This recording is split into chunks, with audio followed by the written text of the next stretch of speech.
বন্ধুগণ নমস্কার। প্রথমে আপনাদের বলব আপনারা আমার চ্যানেলটি সাবস্ক্রাইব করবেন। আদানি গ্রুপের গৌতম আদানির পুত্র করণ আদানি কলকাতায় ছিলেন। কলকাতায় এসে তিনি মুখ্যমন্ত্রী শুভেন্দু অধিকারীর সঙ্গে বৈঠক করেছেন এবং বৈঠক করে বেশ কিছু নতুন প্রকল্পের কথা ঘোষণা করেছেন। এই আদানি গ্রুপের সঙ্গে যদিও আগে সরকারেরও দু একটা প্রকল্পের চুক্তি হয়েছিল, কিন্তু সেই চুক্তিগুলো কিন্তু বাস্তবায়িত হয়নি।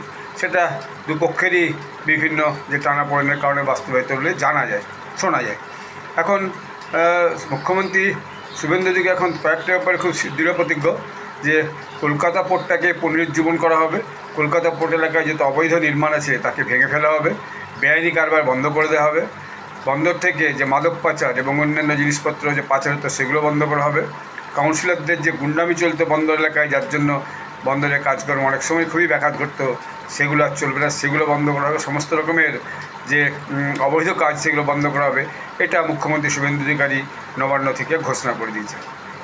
এখন এই যে করণ আদানির সঙ্গে তার যে বৈঠক হয়েছে, সেখানে যে বড় বড় 4টি প্রকল্পের যে ঘোষণা হয়েছে, সেটা একটা নতুন একটা এয়ারপোর্ট তৈরি করা হবে। সেটা কোথায় হবে এখনও সম্ভবত সিদ্ধান্ত হয়নি। সরকার জমি দেখার ব্যাপারে উৎসাহী, দক্ষিণবঙ্গেও হতে পারে, আবার উত্তরবঙ্গে হতে পারে, কলকাতার আশপাশেই হতে পারে, এমনও একটা সম্ভাবনা কিন্তু আছে। এরপর একটা বড় সোলার প্রজেক্ট হবে। সোলারে আগামী দিনে ভবিষ্যৎ।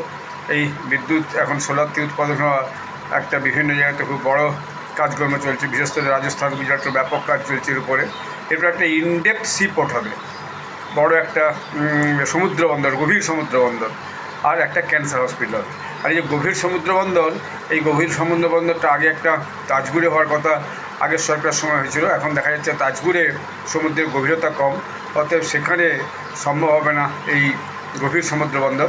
এটা সম্ভবত তাজপুর থেকে আর একটু দূরেই যে দাদন পাত্র আছে, যেখানে সমুদ্রের গভীরতা তাজপুরের থেকে বেশি, সেখানে এই গভীর সমুদ্র বন্দরটা হওয়ার সম্ভাবনা। এই নিয়ে যাবতীয় যে গবেষণা, তথ্য সংগ্রহ, জমি সংগ্রহ এবং অন্যান্য যে কাজগুলো, সেগুলো খুব শীঘ্রই ঘোষণা হবে। বিজেপি সরকার একটা কমিটমেন্ট আছে যে পশ্চিমবঙ্গে কিছু করে দেখানোর। কেন্দ্রীয় সরকারও সেই ব্যাপারে যথেষ্ট উৎসাহ আছে, কারণ তারাও জানে এরপরে কিছু করে দেখাবার পালা। এখন সেই জন্য দেখা যাচ্ছে অনেক ইন্ডাস্ট্রি পশ্চিমবঙ্গে ইনভেস্ট করার জন্য এগিয়ে আসছে।